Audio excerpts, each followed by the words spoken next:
Welcome to my channel Infinity Maths. Time and వర్క్లో efficiency problems చేద్దామండి. Okay, to complete a work A takes 50% more time than B if together they takes 18 days to complete the work how much time will be take to do it.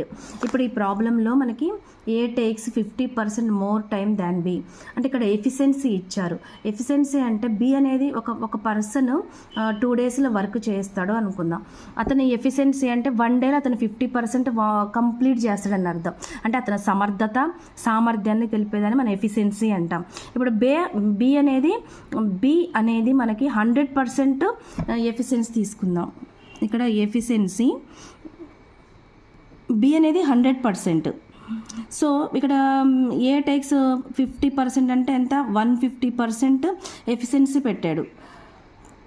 5 3 5 2 3 2 ఎఫిషియన్సీలో సమర్థతలో ఇతని ఏమో 3 efficiency పెట్టాడు.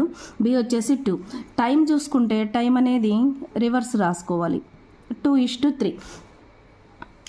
Time అనేది B ఎక్కువ పెట్టాడు, ఇతనేమో 2 days time తీసుకుంటాడు ఏ. So ఇప్పుడు both అంటే ఇద్దరు కలిసి ఏ ప్లస్ బి ఇద్దరు కలిసి ఎన్ని డేస్లో వర్క్ చేశారంటే బోత్ టుగెదర్ 18 daysలో వర్క్ చేశారు. బోత్ 18 days అంటే ఈ రెండు యాడ్ చేస్తే 5 days అంటే 90 days. ఇద్దరికి ఎంత పట్టింది మనకి టైము? 90 days అయింది. సో మనకి బి అనేది ఎలోన్గా తీసుకోమన్నారు.